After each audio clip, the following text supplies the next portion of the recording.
Now you're talking about coalition.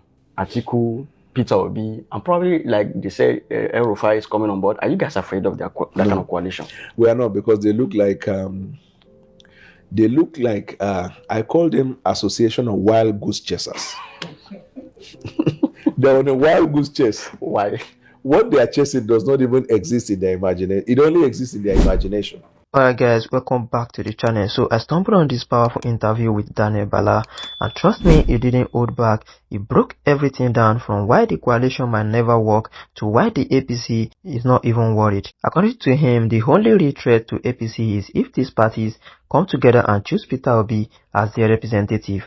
But here is the twist. He said every single person in that coalition wants to be president. Yes, everybody wants to sit on that number one seat, and that's the problem. According to Bwala, this whole thing is not about Nigerians, it's not about good governance, it's about power and about how to remove Tinubu at all costs, even if it means betraying the very person they want to use. Now listen, this is not the first time we are hearing something like this. There was this other analyst who said clearly, Atiku and El Rufai aren't trying to make Peter Obi president, they are just trying to use him to defeat Tinubu. Then once the job is done, then they get to push Peter Obi aside. And this brings up the big question, what happens if Peter Obi doesn't win the coalition primary? Because Obedience have made it clear they are not supporting him to become the vice president, but president or nothing. So will they still support the coalition, or will everything just scatter? Daniel Bwala laid it all out, and if you care about 2027, you really need to watch this video to the end. So before I play the full clip, don't forget to hit that subscribe button, like this video, and drop your thoughts in the comments. Do you think the coalition is already dead on arrival, or can they actually pull it off? Let me know your thoughts in the comments. So take a listen. Now you're talking about coalition. Atiku, Peter Obi, and probably like they say, El Rufai is coming on board. Are you guys afraid of that kind of coalition? We are not, because they look like I call them association of wild goose chasers. They're on a wild goose chase. Why? What they are chasing does not even exist in their imagination. It only exists in their imagination. Let me tell you, one time there was coalition in Nigeria that wrested power from the ruling party. It happened in 2013 when they started forming. There was an earlier attempt, but they failed. This time around, it worked. That brought about the party APC. It's a coalition of legacy parties. You know those legacy parties. The reason why they succeeded was, one, they had a common purpose. What is the common purpose? To come together as a coalition to wrest power from PDP at the time they believed was a party of West, because we had highest output of oil and it was mismanaged. Two, that coalition came with a common destiny. Common destiny means we will conduct primaries. Anybody that emerges as the winner, we are all going to support the person. And then three, they came up with a unified front. They are not speaking two different languages. And when they came together like that, the Nigerian people followed them. Because before then, people were angry with Jonathan because of those Chiboges and some of these other things. But they didn't see anybody that they can say, "Mock, we support this one." Just like the NSAS, angry, but they have not decided on one person to support. At that time, the anger, when they saw the purpose with which the coalition came together, they just went behind the coalition. And these people were able to wrest power from the ruling party. If you want to apply the principle to this current coalition, the facts are not the same. One, El Rufai wants to be president. Peter Obi wants to be president. Atiku wants to be president. Kwankwaso wants to be president. And then the other guy that was in SDP that ran for president, he too wants to be president. And after how many months, they have not resolved that question. Two, the parties of the legacy parties that came together at the time, they never had any crisis. There was a national chairman, national secretary, national leader, everything intact. They came together in that representation and struck a deal. The current one, Labour Party is 3. APC is 2. Kwankwaso is 2. All of PDP, you see it. I say APC to PDP, what I mean. So they have different factions. And this faction, their problem didn't start when Aswaju became president. Even before he became a candidate of the party, PDP had a problem. And after this long period, they have not resolved it.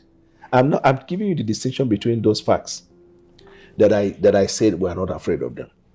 Then the third one, the ball players.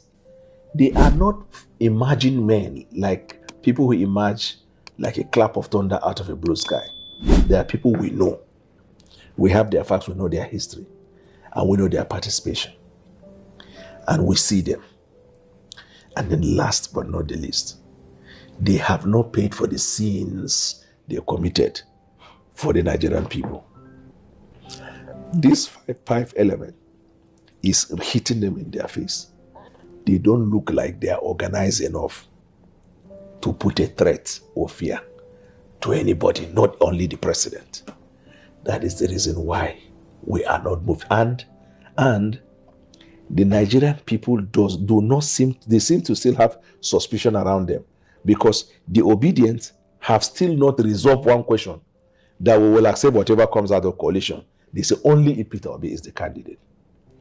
PDP, the governors forum, somebody is interested to be president. There are some people that say Atiku should step down now, let younger people come. There are different, and none of them has come down, irrespective of the party problem that they have. If you go to Kwankwaso and the rest of them in that.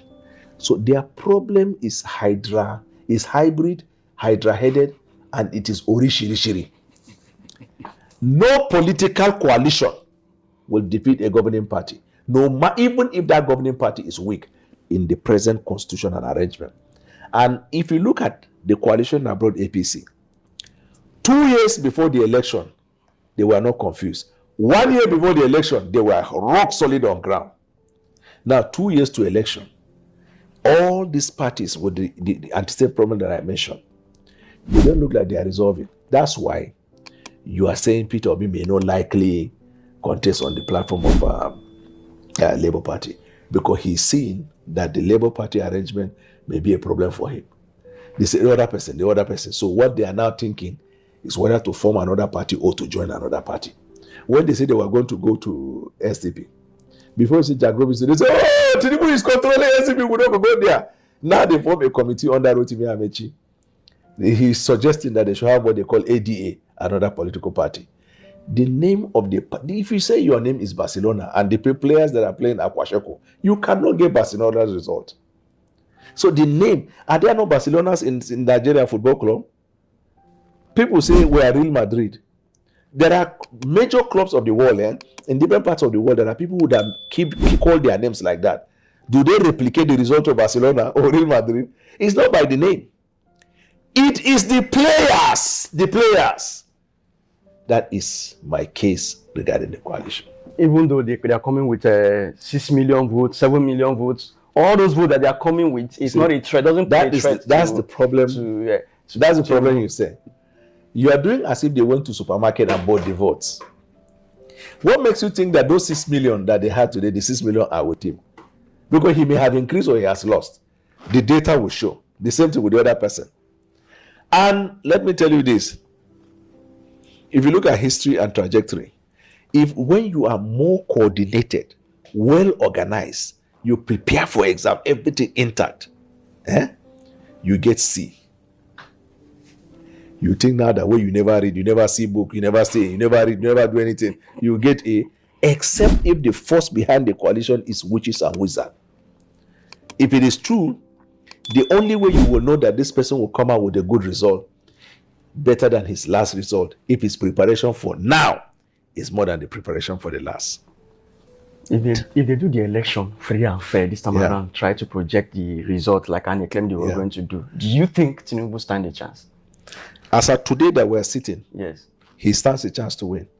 We don't know what is coming out tomorrow. Let's say we don't perform and Nigerians get angry. Maybe that may change. But this is even our worst moment when we have the best result. You can imagine when this reform will start trickling the more. We're going to have what they call, have you heard about what they call no contest? Not because we are arrogant or proud towards Nigeria, no.